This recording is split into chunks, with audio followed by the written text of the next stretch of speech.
Hi guys, welcome back to the Anna-losophy Podcast.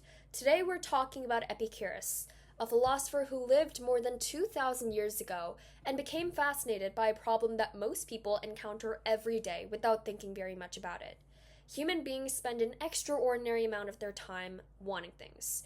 We want objects, accomplishments, relationships, adventures, and countless other things. Entire industries and careers are built because people want something that they don't currently possess. Yet, despite how dominant and central desire is to our everyday life, most people spend surprisingly little time examining it.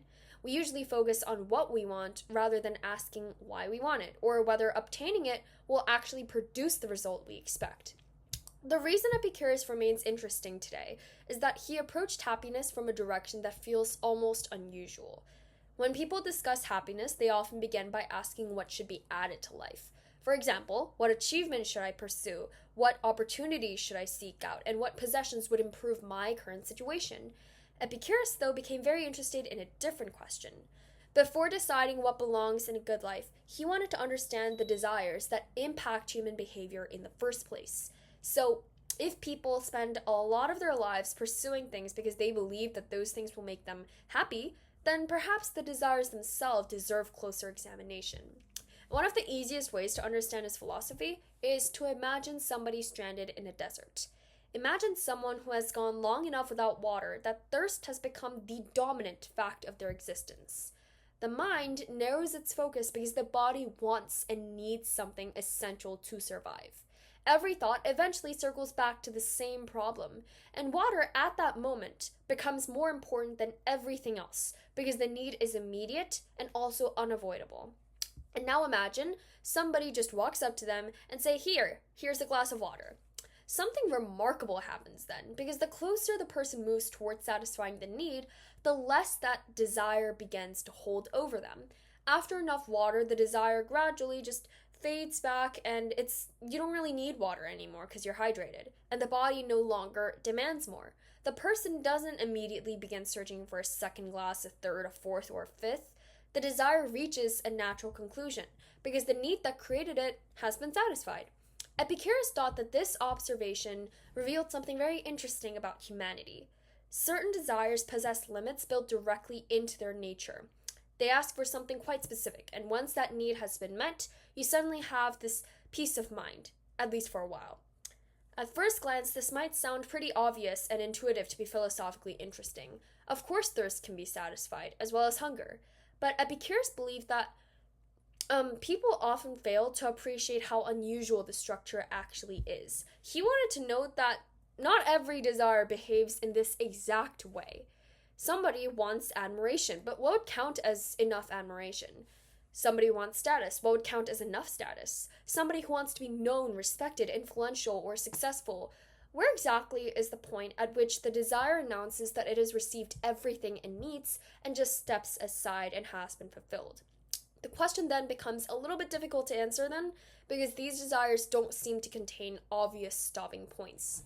And this difference fascinated Epicurus. Hunger operates according to one set of rules, but status operates according to another. The desire for shelter also behaves differently from the desire for recognition. Yet, a lot of us discuss all these things as though they belong in a single category. We call them desires and wants and move on. Epicurus thought that this habit obscured one of the most important truths about happiness, though. Some desires appear capable of producing genuine satisfaction because they possess natural limits. Other desires seem capable of expanding indefinitely because the standards attached to them continue changing. And that is why I want to share the interesting part of this issue. Imagine standing on a beach and staring toward the horizon. This is one of my favorite examples to use in Epicurus' philosophy because it just makes so much sense. The horizon always appears reachable from a distance. It kind of looks like a place, actually. It looks like a destination. But the closer you move toward it and run toward it, the more it recedes. Every mile creates another mile. Epicurus suspected that many people organize their lives around desires that behave in a similar way. They imagine happiness or success waiting somewhere ahead of them. Once I obtain this thing, once I reach this milestone, once my life looks a certain way, and once I become successful enough, The destination feels right there because the imagination presents it as a fixed point. But when people finally arrive, and if they do, they often discover that the horizon has actually moved again. This observation becomes even more interesting when we think about how quickly human beings adapt to new circumstances. To say another example, sorry I'm kind of bombarding it, but I think, for me, examples are pretty good to help understand philosophy a little bit because just the theoretics aren't enough. So I think, for me especially, picturing myself in these scenarios makes it a little bit easier to understand this philosophy, which is why I'm trying my best to offer a mix of both. So imagine someone who wants a beautiful house, personal experience. During those years, the house exists largely as an idea. For me, the house represented a lot of comfort, security, possibility, and accomplishments. And I would imagine what it would feel like to walk through the front door, imagining where all the furniture would go, imagining future conversations and future memories that I'll make with my family. And then eventually the house is purchased. For a while, everything feels awesome, and every room attracts some attention apart from as well as every detail. Friends visit, family members visit. The achievement seems every bit as satisfying as expected. But then, slowly but surely, the awesomeness of the house is still awesome, but you kind of get used to it. And the house remains exactly the same, but my relationship with the house would change. The front door would become just my ordinary front door. The living room just becomes an ordinary living room. And the house becomes part of the background of daily life, especially if you live long in it. And before long, attention begins to change or shift toward new possibilities. I want a renovation, a larger garden, maybe another location, another improvement, or maybe another house. The original achievement remains valuable, but it no longer occupies the same place in the imagination because the mind has adapted to it. And this is actually pretty natural. Epicurus saw this everywhere. The details changed, but the structure remained pretty consistent. Like a traveler dreaming about visiting a particular country for years and then beginning to plan the next trip. An artist completes a project that once seemed pretty impossible and soon starts imagining another project.